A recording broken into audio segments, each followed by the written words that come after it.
le président américain Donald Trump a averti l'Iran. N'attaquez pas les intérêts américains au Moyen-Orient. Le président Trump est confronté à ce qui pourrait être la décision la plus importante de son second mandat.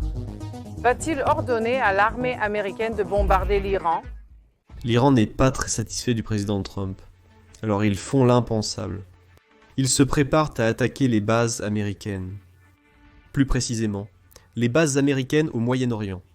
Alors la question se pose. Pourquoi l'Iran ferait-il quelque chose d'aussi stupide ? Surtout si l'on considère que le président Trump a clairement indiqué que si l'Iran attaque des bases américaines, tout va dégénérer.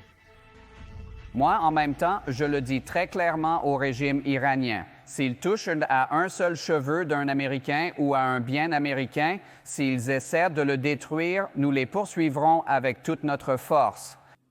Le président Trump l'a dit très clairement, nous ne sommes pas impliqués dans ce conflit, même si nous soutiendrons nos alliés israéliens. En même temps, nous n'avons pas participé au combat. Mais si vous nous attaquez, si vous essayez de riposter contre nous, nous mettrons toute la puissance de l'armée derrière vous. Les Iraniens doivent savoir que ce n'est pas l'administration Biden. Le président Trump ne bluffe pas. Il a été clair sur ses tentatives de discussion avec eux. Il souhaitait probablement normaliser les relations par la voie diplomatique.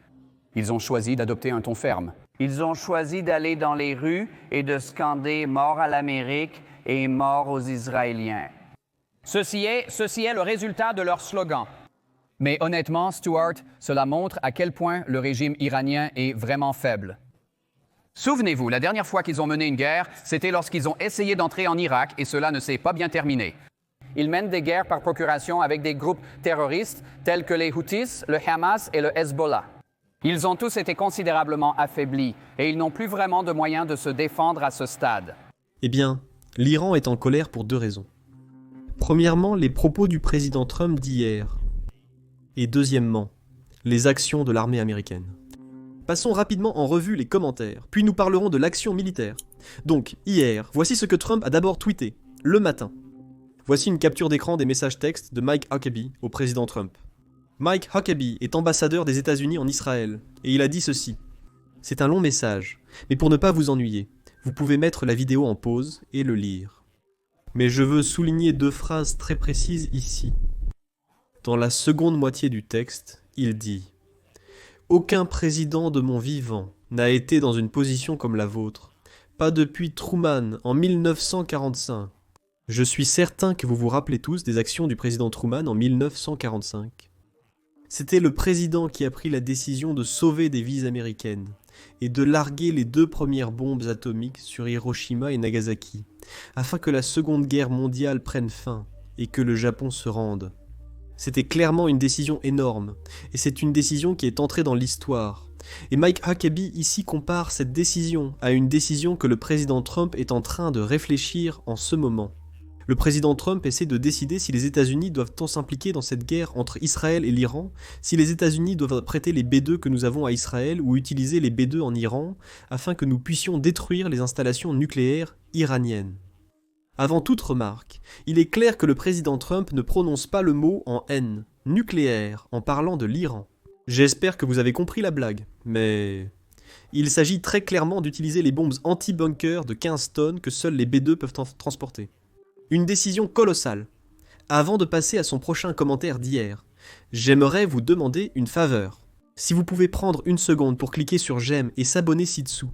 On vise les 2 millions d'abonnés d'ici la fin d'année et votre soutien compte énormément pour nous. Poursuivons. C'est la deuxième chose qu'il a tweeté hier. Nous avons maintenant un contrôle total et complet du ciel au-dessus de l'Iran. L'Iran avait de bons radars aériens et d'autres équipements défensifs, et en grande quantité. Mais cela ne se compare pas au matériel conçu, fabriqué et imaginé par les Américains. Personne ne surpasse les États-Unis d'Amérique. Je voudrais souligner 2 ou 3 points ici. Regardez le premier mot de ce message. Le président Trump a dit « nous », et nous allons parler de ce « nous » dans un instant. Mais je veux aussi souligner d'autres choses. L'Iran avait, et je dis bien avait, des défenses aériennes fabriquées en Russie et en Chine, et même faites maison. L'Iran avait, et je dis bien avait, des défenses aériennes fabriquées en Russie et en Chine, et même faites maison. Elles étaient complètement inutiles. Les avions de chasse israéliens volent dans le ciel iranien en toute impunité, même à ce jour. Presque 4 jours après l'opération, les défenses aériennes iraniennes sont introuvables. Il ne faut pas acheter du matériel bon marché de Russie et de Chine. Passons au message suivant. Il dit encore « nous ». Et cette fois, nous avons en fait quelques précisions sur ce que le président Trump entend par « nous ». Nous savons exactement où se cache le soi-disant guide suprême. C'est une cible facile, mais il est en sécurité là-bas. Nous n'allons pas l'éliminer pour l'instant. Mais nous ne voulons pas que des missiles soient tirés sur des civils ou des soldats américains. Notre patience s'est limitée. Merci de votre attention. Après la diffusion de ce message, il est clair que les gens ont commencé à se demander « Qu'entend le président Trump par « nous » ?» Des responsables anonymes de la Maison-Blanche confirment que lorsqu'il dit « nous », il ne fait pas référence aux États-Unis et à Israël. Il veut dire « nous », comme dans les États-Unis et l'armée américaine. Donc il dit que l'armée américaine a un contrôle total sur l'espace aérien. L'armée américaine connaît la cachette exacte du guide suprême, et il est très bien caché. Voici la nouvelle choquante concernant le guide suprême iranien, l'ayatollah. Des sources iraniennes affirment que le guide suprême Ali Khamenei s'est enfermé dans un bunker souterrain avec sa famille. Dans un rare message aux gardiens de la révolution, il aurait dit « Je vous donne tout le pouvoir. Vous déciderez comment poursuivre cette guerre. » Mohammad Farbour, commandant des gardiens de la Révolution, est maintenant responsable des décisions majeures, suggérant un possible retrait non officiel de Khamenei. Donc, Khamenei a abandonné le pouvoir et il s'est caché. Heureusement pour Khamenei, les États-Unis n'ont approuvé aucun assassinat politique, ce qui explique qu'il soit toujours en vie. Israël avait une opportunité de l'éliminer, mais le président Trump a dit non, jusqu'à ce que l'Iran attaque et blesse des citoyens américains ou des soldats américains. Les États-Unis n'approuveront aucun type d'assassinat de personnalité politique. Vous noterez que tous ceux qui ont été tués lors des opérations israéliennes jusqu'à présent étaient soit des commandants du corps des gardiens de la révolution islamique, soit des scientifiques nucléaires. Aucune personnalité politique, actuelle ou ancienne. Il y avait une rumeur selon laquelle un ancien président de l'Iran avait été assassiné, mais c'était une fausse information. Eh bien, revenons maintenant au message du président Trump, car le dernier message qu'il a envoyé hier était assez succinct. Reddition inconditionnelle. C'est ce que recherchent les États-Unis. Et si l'Iran propose cela, les États-Unis n'interviendront pas militairement. Mais l'Iran, de son côté, commence à s'inquiéter parce que les États-Unis ne se contentent pas de faire des déclarations qui inquiètent la direction iranienne. Ils déplacent aussi beaucoup de moyens militaires au Moyen-Orient, comme s'ils se préparaient à quelque chose. Les détails sur les déplacements sont donnés. Beaucoup de gens évoquent une possible escalade et implication des États-Unis en raison des moyens militaires américains transférés des États-Unis vers le Moyen-Orient. Ils se rendent en Arabie Saoudite, au Qatar et sur toutes nos bases. Certains chiffres mentionnent 20 ravitailleurs, qui ne sont pas vraiment nécessaires pour défendre les bases américaines, en y réfléchissant. Les avions de chasse peuvent décoller des bases pour intercepter des missiles iraniens. L'envoi de ravitailleurs pourrait indiquer des missions offensives prévues par les États-Unis. Des F-35, des F-16 sont en route. Israël possède déjà des F-35 et opère en toute impunité en Iran. Les États-Unis ajoutent probablement à ce stock en cas d'implication. En plus de cela, vous savez, comme les F-35 qu'Israël possède déjà. Une chose qu'Israël n'a pas, ce sont les bombardiers B-2. Maintenant, c'est quelque chose d'important à surveiller, parce que l'objectif principal d'Israël est essentiellement de détruire le programme nucléaire de l'Iran, et cela n'est possible que de cette façon. Les B-2 ont la capacité de transporter 30 000 livres de bombes anti-bunker, qui peuvent pénétrer profondément à l'intérieur des installations nucléaires que l'Iran a construites dans les montagnes. Mais, pour l'instant, il y a environ 10 minutes, tous nos B-2, nous avons à peu près 19 B-2, peut-être 18, sont tous dans le Missouri. Ils ne sont pas à Diego Garcia. Ils y étaient il y a 2 mois, quand nous essayions de pousser l'Iran à négocier avec les États-Unis, avant l'avertissement de 60 jours du président Trump, mais ils sont toujours dans le Missouri pour l'instant. Le déploiement des B-2 sera un signal clair de l'implication réelle des États-Unis. Actuellement, d'autres moyens militaires se déplacent vers le Moyen-Orient. Il est important de noter que les B-2 n'ont pas nécessairement besoin de se rendre à Diego Garcia. Les B-2 ont la capacité de décoller du Missouri, d'aller jusqu'en Iran, simplement se ravitailler en vol en chemin, larguer les bombes anti-bunker, puis revenir au Missouri. Donc si on voulait vraiment rester discret, si on ne voulait pas donner d'indices quant à l'Iran, que les B-2 arrivent, on pourrait faire quelque chose comme ça. Ils peuvent faire tout le trajet en 60 heures aller-retour, sans atterrir nulle part. Ils peuvent faire tout le trajet, en passant par l'océan Pacifique jusqu'en Iran, puis revenir. Et ils l'ont déjà fait 2 fois. Ils l'ont fait au Yémen, sous le président Biden, et en 2003 ils l'ont fait lorsqu'ils sont allés en Afghanistan. Donc, les 2 fois, les B-2 ont volé du Missouri jusqu'au Moyen-Orient, ont largué les bombes et sont revenus sans atterrir. C'est vraiment une technologie incroyable que nous avons. Aucun autre pays ne la possède. Ce sont des bombardiers furtifs indétectables, et ils ont la capacité de pénétrer très profondément sous terre. Maintenant, voici juste quelques images de tous les moyens que les États-Unis déplacent. Cela se passait au-dessus du Royaume-Uni. Et en parlant du Royaume-Uni, en fait, j'ai aussi des nouvelles intéressantes de là-bas. Le Royaume-Uni s'engage dans cette mission. Si les États-Unis interviennent, le Royaume-Uni le fera probablement aussi. Des KC-135 et F-35 ont été vus ce matin au-dessus du Royaume-Uni, se dirigeant vers le Moyen-Orient. Et la nuit dernière, en fait toute la journée d'hier, nous avons couvert beaucoup de ravitailleurs se déplaçant des États-Unis vers le Moyen-Orient. Presque une 30aine. C'est vraiment beaucoup. Maintenant, beaucoup de gens parlent déjà du fait que si les États-Unis devaient s'impliquer, ce serait avec des B-2. C'est quelque chose que nous avons déjà abordé. Une autre chose, le Pentagone a confirmé que nous avons des B-52 à Diego Garcia. Maintenant, pour ceux qui n'ont pas suivi, voici Diego Garcia. C'est la base aérienne que nous avons dans l'océan Indien. C'est un territoire britannique, mais il se trouve ici, dans l'océan Indien. Et la raison pour laquelle nous utilisons cette base, c'est, je suppose, pour envoyer un avertissement à l'Iran. Parce que n'importe quel bombardier ou avion de chasse peut décoller d'ici, aller en Iran, et revenir sans avoir à se ravitailler, du moins d'après ce que je sais. Et, en plus de ça, les missiles iraniens, les drones iraniens. Peut-être que certains drones iraniens peuvent atteindre la base aérienne, mais c'est en gros hors de portée de l'Iran. Donc l'Iran ne peut pas menacer ce que nous avons ici. Mais tous les moyens que nous avons ici ont la capacité d'y aller, de revenir et de faire tout ce qu'on leur ordonne, en gros. Et il n'y a pas que les moyens aériens. Il y a beaucoup de moyens navals aussi. Hier, nous avons parlé du fait qu'un 3e porte-avions se dirige vers le Moyen-Orient. C'est très rare. D'habitude, nous n'en avons qu'un ou 2. Même lorsque nous bombardions le Yémen il y a seulement quelques mois, je dirais, quand a eu lieu l'opération Rough Riders. Nous avions 2 porte-avions là-bas, mais maintenant un 3e s'y rend également. Je ne me considère pas comme un expert en guerre navale, mais vous pouvez voir à l'écran tous les moyens dont nous disposons. De plus, l'United States Ship Nimitz passe du théâtre du Pacifique, de la mer de Chine méridionale, vers le Moyen-Orient. Voici l'itinéraire qu'il emprunte, c'est impressionnant. Au fait, waouh, nous avons presque 2000 personnes. N'oubliez pas le j'aime et l'abonnement. Notre objectif est d'atteindre 1,8 million d'abonnés. Le bouton d'abonnement est juste en dessous de mon visage, avec le chiffre. En parlant du Royaume-Uni, nous avons eu de grandes nouvelles. Les États-Unis ne sont pas les seuls à déployer des forces militaires au Moyen-Orient. C'est aussi le Royaume-Uni. Nous verrons plus tard des images où Israël s'en prend vraiment à ses lanceurs. Lorsqu'il n'y a plus de lanceurs, il devient difficile d'utiliser les missiles restants. Passons à autre chose.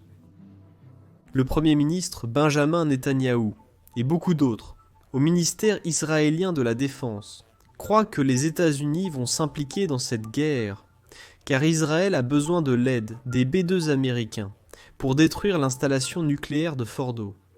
Sans cela, toute cette opération ne servira à rien, car s'ils ne peuvent pas arrêter le programme nucléaire, à quoi bon aller aussi loin ? Comme vous venez de l'entendre, les États-Unis travaillent dur pour évacuer les citoyens américains d'Iran et d'Irak. La Chine a également fermé son ambassade. L'Inde évacue ses ressortissants par le Turkménistan ou un autre pays d'Asie de l'Est. Ils utilisent ce pays pour évacuer les ressortissants indiens de la base aussi. Donc, beaucoup de pays quittent tout simplement Téhéran. Et il n'y a pas que les pays. Hier, nous avons regardé cela. Même les Iraniens tentent de fuir le pays. Hier soir, nous avons rapporté que le président Trump a lancé un avertissement à ce sujet. Iran, tous les habitants de Téhéran doivent évacuer. L'annonce est survenue après minuit, alors que les gens dormaient. Cependant, Téhéran compte 10 millions d'habitants. La ville est en panique suite aux frappes en cours. L'avertissement du président Trump laisse présager le pire, poussant de nombreux habitants à fuir. Autre chose, vous ne donnez peut-être pas beaucoup d'importance à Polymatter. Mais Polymatter était comme un site de paris, où les gens peuvent en être parier sur le fait que quelque chose va se produire ou non. Ça a été plutôt utile. Ce n'est pas toujours fiable à 100%, mais souvent, quand l'argent des gens est en jeu, on arrive à avoir une idée de ce qui va se passer. Et 70 personnes pendent sur Polymateur. Je crois que des millions de dollars ont été misés. Qu'il y a 70% de chances que les États-Unis s'impliquent et prennent des mesures militaires en plus de cela. Nous nous rappelons que la Maison-Blanche a fait de nombreux commentaires hier soir. De nombreuses publications visaient à obtenir le soutien du public pour une implication en Iran, comme le faisait Trump. Aujourd'hui, J.D. Vance, le vice-président, fait également des commentaires. Je n'aime pas lire de longs messages. Mais c'est le vice-président, donc nous devons lire ça. Alors parcourons-le. Écoute, je vois ça de l'intérieur. Et j'admets que je suis partial. Il y a beaucoup de rumeurs folles sur les réseaux sociaux concernant notre président et mon ami, donc je voulais clarifier certains points. Sur la question de l'Iran, Potos a été extrêmement cohérent pendant une décennie. L'Iran ne peut pas posséder l'arme nucléaire, mais avant de poursuivre.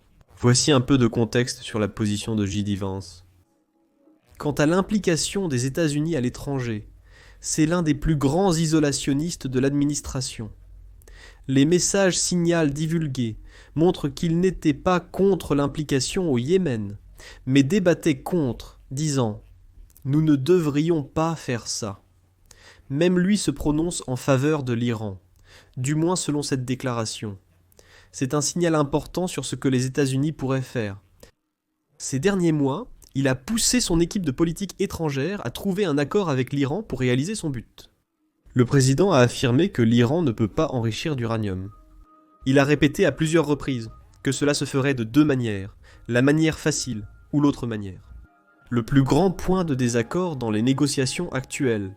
Les États-Unis et l'Iran sont en négociation depuis 60 jours, et au 61e jour. C'est à ce moment-là qu'Israël a lancé l'opération, parce que les négociations n'avançaient pas. Le principal point de désaccord était la volonté de l'Iran de conserver son programme nucléaire. Il ne l'était pas. Du moins publiquement, l'Iran disait qu'il n'allait pas utiliser les installations nucléaires qu'il possède pour fabriquer des armes nucléaires, mais qu'il voulait continuer à enrichir de l'uranium à des fins civiles, pour des besoins énergétiques et d'autres choses de ce genre. Le président Trump disait que les Iraniens pouvaient continuer leur programme nucléaire, mais sans enrichir eux-mêmes l'uranium, et plutôt en l'achetant à d'autres pays. Ils peuvent l'acheter en Europe, en Chine ou dans tout autre pays. C'était le plus grand désaccord. L'Iran affirmait publiquement ne pas vouloir d'armes nucléaires, mais la véracité de ses propos reste incertaine. Le plus grand désaccord était leur volonté de continuer à enrichir de l'uranium, ce qui a empêché la conclusion d'un accord nucléaire. Poursuivons avec le poste de J.D. Rand.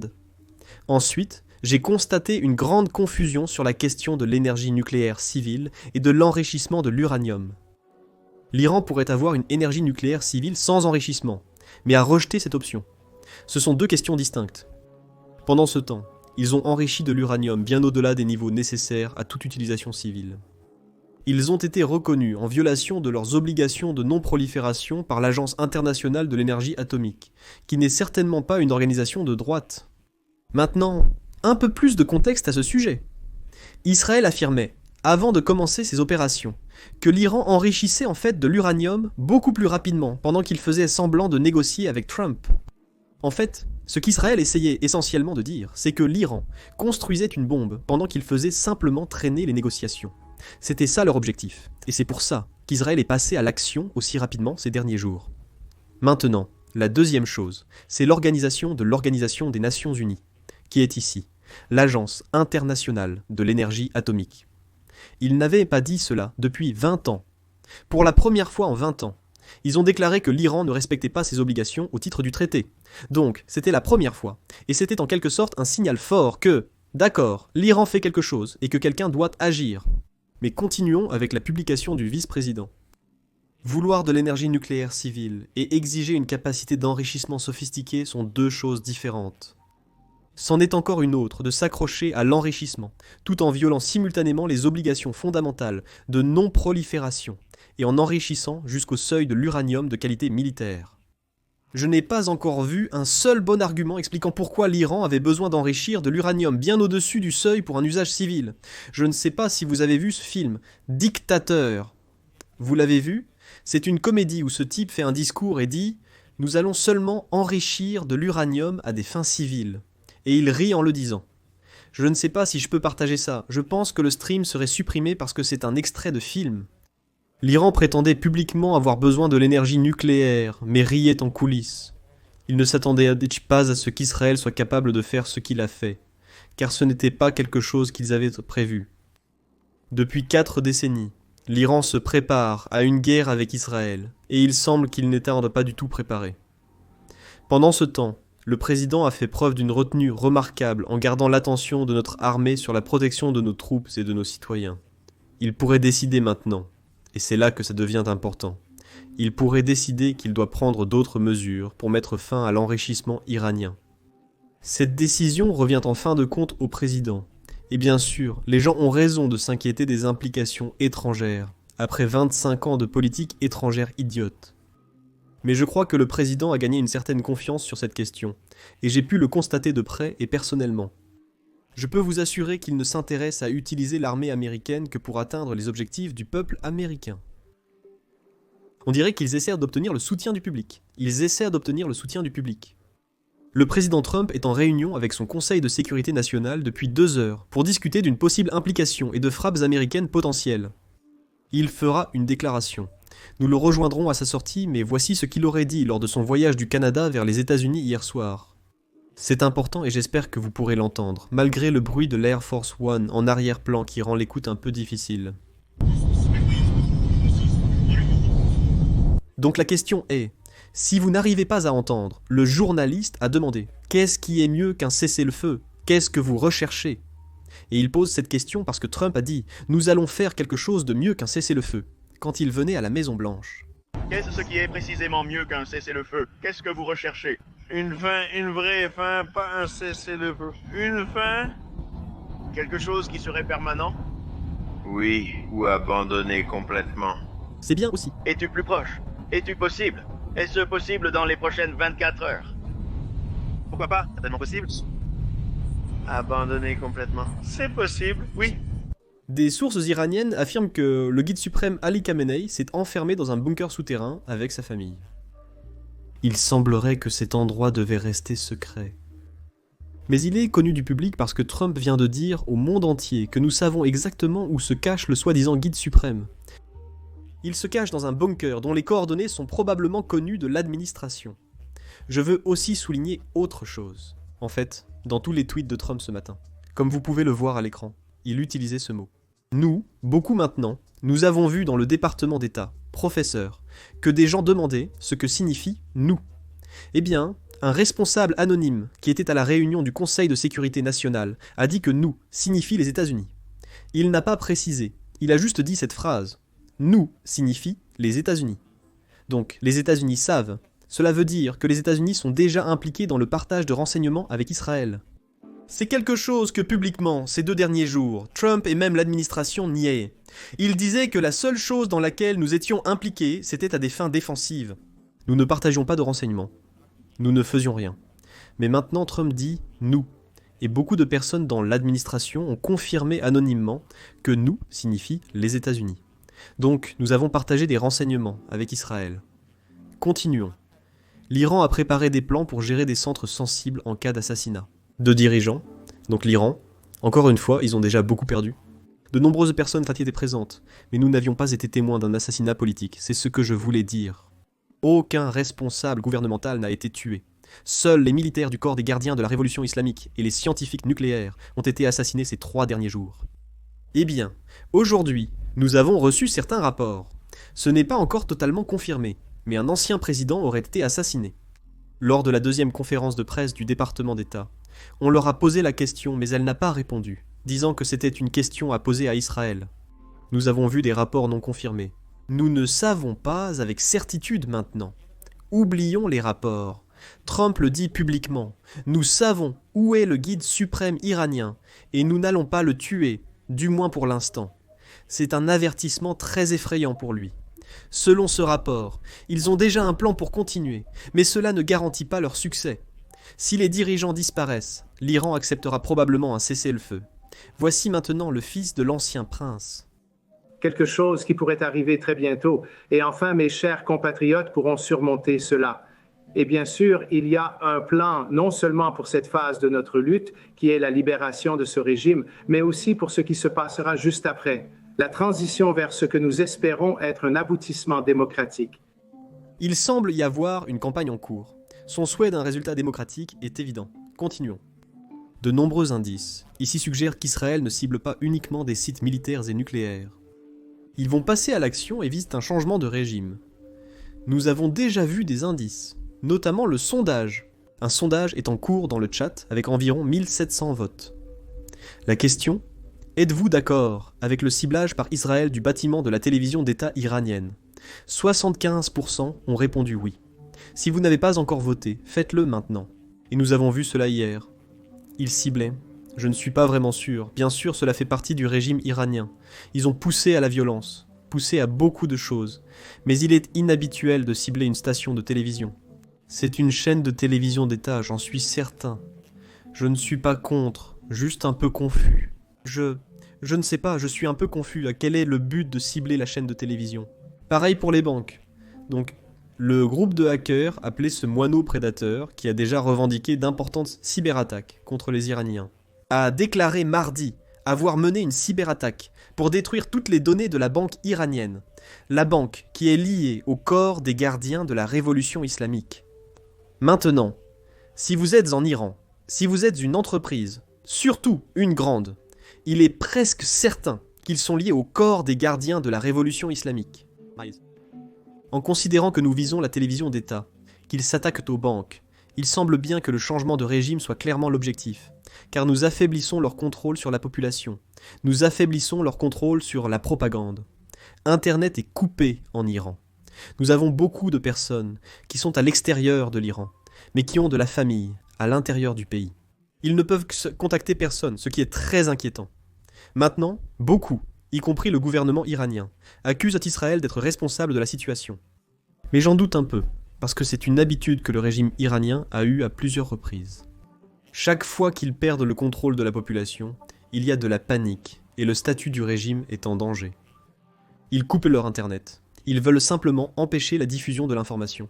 De cette façon, ils peuvent contrôler beaucoup de discussions qui se passent à l'intérieur de l'Iran. Ils peuvent empêcher la diffusion de l'information. Je pense que c'est probablement le régime qui coupe l'internet, pas Israël. Quel intérêt aurait Israël à faire ça? Un argument pourrait être que cela empêcherait l'Iran de l'utiliser pour riposter. Les canaux gouvernementaux israéliens sont probablement plus sécurisés que les canaux publics. Pour continuer, c'est quelque chose dont nous parlions un peu plus tôt. Oui, d'ailleurs, comme James l'a souligné dans le chat, Starlink est actif en Iran, donc les gens peuvent l'utiliser. Je ne sais pas exactement comment ça fonctionne, je n'ai jamais utilisé Starlink, mais Elon Musk a confirmé sur Twitter que c'est actif. Pour continuer, Israël a attaqué de nombreux sites militaires à l'intérieur de l'Iran. Bien sûr, les lanceurs de missiles et les stocks de missiles. Voici un extrait amusant d'un missile devenu fou après qu'Israël ait détruit le camion qui le transportait.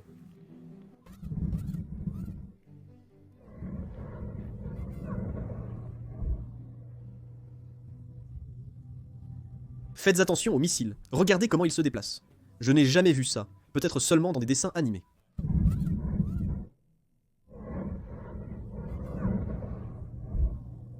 Maintenant, Tsahal partage beaucoup de vidéos, où ils détruisent des systèmes de défense aérienne iraniens, des missiles anti-aériens, et ce genre de choses. Malheureusement, je ne peux pas vous montrer cet extrait. Nos vidéos sont déjà démonétisées tous les jours. Mais je pense que cet extrait va trop loin. On peut voir des mouvements humains, on voit des gens bouger avant la frappe, et je ne pense pas que vous ayez envie de voir ça. Parce que des gens meurent, bien sûr, ils travaillent pour le corps des gardiens de la révolution islamique. Mais je ne sais pas si YouTube nous permettra de voir ça, donc on va passer cette partie. Ces images, mais je peux vous montrer plus d'images d'Israël détruisant des défenses aériennes. Je pense que c'est parfaitement acceptable.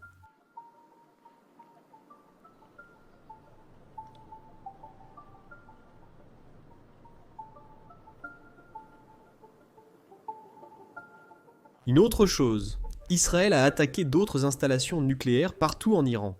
Je veux vous montrer la carte à nouveau, si vous venez de nous rejoindre, laissez-moi la sortir. Vous voyez, donc Israël a attaqué cette installation des Afans. C'est de là que viennent ces images, brûlures de sel.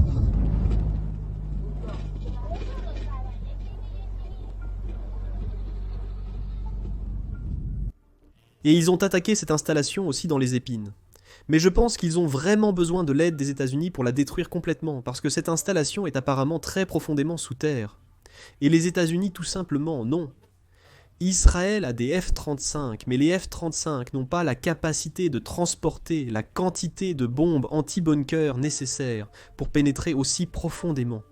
Le seul avion qui peut faire ça, c'est le B-2. Donc c'est pour ça qu'Israël veut vraiment, vraiment que les États-Unis s'impliquent. Parce que les B-2 en ont la capacité. Maintenant, un de mes sujets préférés, ici.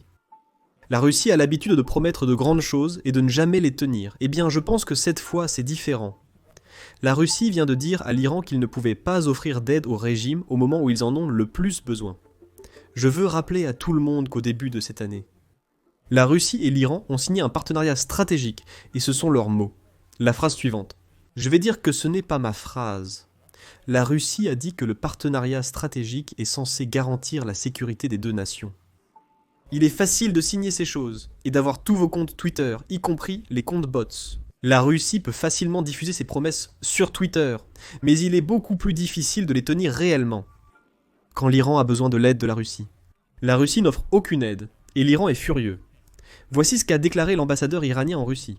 Le peuple iranien n'oubliera jamais qui s'est tenu à nos côtés pendant ces moments, et qui a choisi de ne rien faire. La Russie ne fait rien, et propose une médiation. En 4 jours, les Israéliens ont accompli en Iran ce que la Russie n'a pas pu faire, en 3 ans et demi. Israël a obtenu la supériorité aérienne en détruisant de nombreuses défenses aériennes russes, comme nous venons de le voir. L'Iran possède les défenses aériennes chinoises.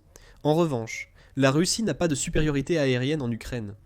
En fait, l'Ukraine pénètre profondément à l'intérieur de la Russie, allant jusqu'en Sibérie et détruisant des avions russes. C'est à quel point la Russie est en train de perdre face à l'Ukraine.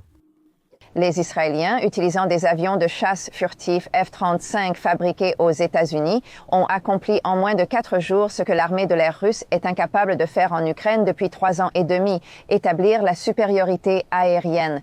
Cela signifie que les chasseurs israéliens non furtifs F-15 et F-16 peuvent désormais mener des frappes aériennes et traquer les lanceurs de missiles balistiques mobiles qui terrorisent les villes israéliennes.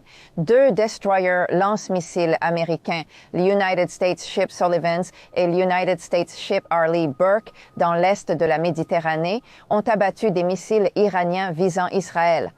La marine a ordonné à l'United States Ship Thomas Hudner et à un 4e destroyer de venir en renfort. Et nous avons maintenant appris que le groupe aéronaval du porte-avions United States Ship Nimitz, lors de son dernier voyage en mer, sera déployé depuis le Pacifique, ce qui est hautement symbolique puisque c'est le Nimitz qui avait été déployé en 1980 et que ces hélicoptères faisaient partie de la tentative américaine ratée de sauver les otages américains retenus à l'ambassade des États-Unis à Téhéran. Depuis lors, les États-Unis mènent une guerre secrète contre l'Iran. Israël pourrait ne pas être en mesure d'atteindre les parties du programme nucléaire iranien enfoui sous les montagnes et sous terre sans l'aide des États-Unis. Les bombardiers B-2 américains sont les seuls appareils capables de larguer les bombes anti-bunker de 30 000 livres, connues sous le nom de Massive Ordnance Penetrator. Voici quelques documents montrant des bases iraniennes avant et après. Les images sont plutôt impressionnantes.